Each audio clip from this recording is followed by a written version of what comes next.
İstanbul'un Uyg'urlar ko'p o'tiraqlashgan Safaköydagi bir Uyg'ur oshxonada bir Uyg'ur ayol maxfiy resimni tartayotganda fosh bo'lib qilib tutildi. 5-may juma kuni İstanbul'un Safaköy rayonidagi Ikrim oshxonada bir Uyg'ur ayol tamoq yeyotgan Uyg'urlarni va oshxona xodimlarini maxfiy resimni tartayotganda fosh bo'lib qilib tutilgan. İstanbul'dagi Uyg'ur oshxonada maxfiy resimga tortgan Uyg'ur ayol fosh bo'lib tutildi. 5-may juma kuni tush vaqt atrofida İstanbulning Uyg'urlar ko'plab o'tiraqlashgan Safaköy rayonidagi Ikram Uyg'ur oshxonada bir Uyg'ur ayol tamoq yeyotgan Uyg'urlarni va oshxona xodimlarini maxfiy resimga tortayotganda fosh bo'lib qilib tutilgan va so'roq qilinib, qo'l telefoni so'mkalari axtarilgan. Natijada u ayolning qo'l telefonidan Safaköydagi kitobxona Zaytunburundagi Uyg'ur do'konlar va nurg'un Uyg'urlarning maxfiy tortgan rasmlari chiqqan. Somkisidan qalam yoki qalamga o'xshash bir uskuna chiqqanligi ilgari surildi. Biz uchur egallash orqali u ayolning kimligi, pasporti va Turkiyada turishliq iqomat kinishkalarini qo'lga tushirdik. U ayolning kimligida yozilishicha ismi Zo'rgul Yasin ekan. Bu yil 49 yoshga kirgan bo'lib, u ayolning pasporti 2014-yili 6-oyda bajarilgan bo'lib, vaqti 2024-yil tugaydi ekan. Ismi degan o'rniga Yashin, familiyasi degan o'rniga Zoir Goli deb yozilgan. Ya'ni Zo'rgul Yasin degan ismni Xitoylar buzib ashundoq yozgan ekan. Turkiyaga 2017-yil 2-oyda kelganligini bildirgan, biroq Turkiyada turishliq iqomat kinishkasi olgan bo'lib, iqomat kinishkasida ismi degan yerga Yashin, familiyasi degan o'rniga Zoir Goli deb yozilgan. Yurtini so'rganda dastlabda Atushtin degan, keyin Qarmaydin deb turib olgan, ammo kimligida adresi bo'lsa Fukan shahri Sharqi Jung'ariya Neftdagi ko'cha uy nomerlari yozilgan. Dastlabda bu ayolni Uyg'ur yoshlar so'roq qilganda, u o'zining jinoyatini e'tirof qilgan va xatolikni ustiga olib pushaymon qilganligini ifodalagan. Barısıymış o casuslarınki ya. Ba'zi kamera ketib, ba'zi qalam kimda bilmadi tashqi. Bu chiqdi so'ng saqtasak. Buning o'g'li bor ekan, ishchida. 2012-yildan tartib ishida shu xizmat qilayotgan o'g'li bor ekan. İki telefon var ki, bir telefonda Xitayning kartı var ki, qarsaqa 86 deb aytganning nomeri turdi başlangan Xitoyga öğrenecekti ve temir aloqasiz ekan. Yana bir telefon var ki, unda aytdi to'xtamay rasmni tartib qildi ekan. Qaysaqani bir qalam chiqdi, kameraga o'xshaydigan to'shki var ekan, kichik qalam ekan. Vallahi ba'zi kamera ketib, ba'zi qalam kimda bilmadi tashqi. Bu chiqdi so'ng saqtasak. Telefon numaralar falan WhatsApp'ta kullansan bu kaçtı mı? Karga birisiga 30 ming koy, yana birisiga 30 ming koy, 50 ming koy başta pul kelgan. Ushur turdi. Asha pul septiribdi. Qancha pijma? Asha yollab turib, jinasini yollab qo'ysa, asha pul sepmaganning isboti turdi. Uyg'ur yoshlar saqchi chaqirib u ayolni saqchiga tutib bergan.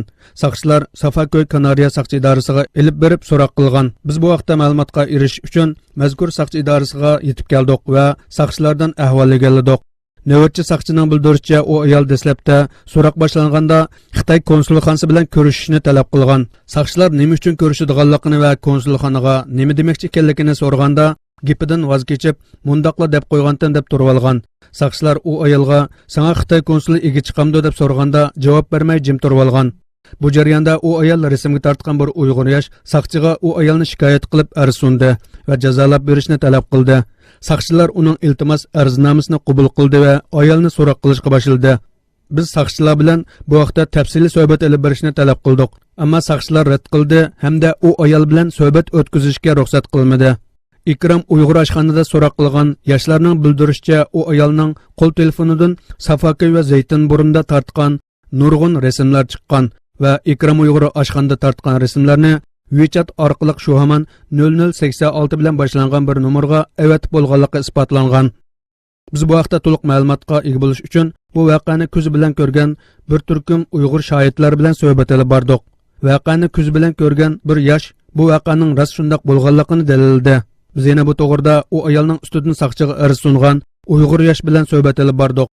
U yoshning bildirishicha, u ayolning qo'l telefonidan o'zining 5-6 parcha rasmini ko'rgan va buningdan 2 oy ilgari tortgan rasmlarmi borligini, uning rasmlarini 0086 bilan boshlangan bir nomerga WeChat orqali avatganligini, qo'l telefonidan ko'rganligini bildirdi va qo'l telefonda ba'zi kishilarning ismlarini u ayoldan bir kimlarning so'rab avatgan uchurlarni ko'rganligini bildirdi. Hozir jasuslikqa aniq bekitilmagan u ayol Küçükçekmece nahiyasiga qarashliq Kanariya saqchi idorasida tutib turilib, so'roq qilinmoqda ekan. Biz bu haqda voqeaga bevosita shohid bo'lgan kishilar bilan suhbat olib bordik. Diqqatinglar suhbatimizda bo'lsin. Bu to'g'rida u ayolning ustidan saqchiga arz sungan Uyg'ur yosh bilan suhbat olib bordik.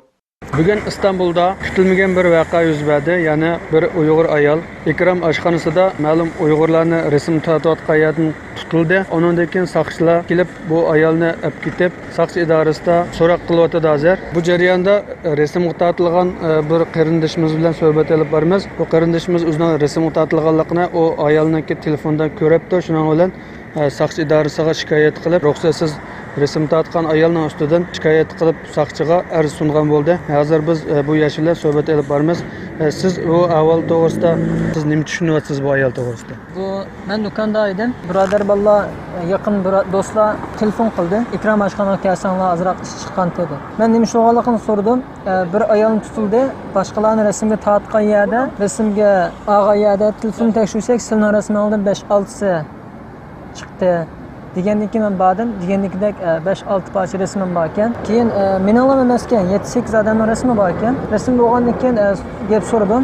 Gap so'ragandan keyin men anda tortgandim, erim meni kullaydi. Shuni niyatligimni men uqtirish uchun tortgandim dedi. Men erimni tonimasam, eringiz meni tanimasa, bu qanday olib bunda tortilib qoldi bu rasm. Deb saqchi qarakolga birlik ketdim. Ketib bu yerdan ustidan shikoyat etdim. U yerda oshxonadagi vaqtida Uyg'ur bolalar so'roq qilgan vaqtida o'ziniki xato qilib qolganligini degan avval ekan. Buni siz angladingizmi? Bu to'g'rimi? Bu oshxonada 3-4 bola get so'rayotdi. Undan keyin men shu telefon qarab o'zimning rasmini ko'rish bilan bo'ldim. Buni boshqa bolalarning gap so'raganligi to'g'ri. Ya'ni bu yerda saqchilar nima dedi sizga? Bu yerda rasm chiqqanidan 5-6si bor. Bularning orasida hech kim kelmadi yoki shikoyat yoki boshqa ishlarda kelmadi. Bu mening rasmim chiqqanlik uchun saqchilar shikoyat etganlar bormi degandan keyin hammasi meni ko'rsatdi. Mushbalning rasmi bek chiqdi deb. Demisam mening rasmimdan 4-5 bor ekan. Shuna bilan saqchilar meni oldi ichiga. Saqchilar bilan baravar keldim. Hozir siz bilan saqchidan so'roq qilganlarga qatnashdingiz. Saqchilar nima deb so'radi, o ayol nima deb javob berdi? Saqchilar hozir bu ayolni shaxsning bexatarligini iznisiz so'ramay rasmga tortdi degan shubhi bilan, shu shikoyat bilan tutib turib hozir ifoda oldi. Men ifoda berib chiqdim. So'roq qilyapti saqchilar. Buniki sizcha sheriklarim bormidi? U yerga avatgandan keyin bu yerda chetishliq odamlar bo'lishi mumkin. Chunki bir odam yolg'iz ham ishlarni qilib bo'lmaydi. Telefonni ko'rdingizmi siz? Telefonda ovozlar bormi-ki, anglagan avval bo'ldimi? Ovozlar borki telefonda. Telefon jiq ovozlar borkan, aşağıda balla angladi. Mening anglaganim bor. Jiq balla angladi buni. Diqqatingizni tortgan bir nuqta bormi u yerda? Diqqatimni tortgan nuqta bo'lsa, bu kim deb yozibdi. Yozgandan keyin bu paloni deb bir ishkelarning ismini yozib qo'yib, nima qilgan ahvol bor ekan. Bu paloni yerdan degandek. Saqchixonaga kelgandan keyin Xitoy konsuliga telefon qilib ko'rishaman deb talab qilganligi to'g'rimi? Ha, ikkinchi qavatga saqchi ish ketgan so'rg'ili. Ikkinchi qavatda men Xitoy konsuli bilan ko'rishaman deb saqchiga aytdi debdi. Saqchi men bayad nima uchun Xitoy konsul ko'rishsa, sen yaxshimi, Xitoy yaxshimi, biz yaxshimi saqchilarning orasida deb shuni savol so'radi. Nima dedi o ayol shuni?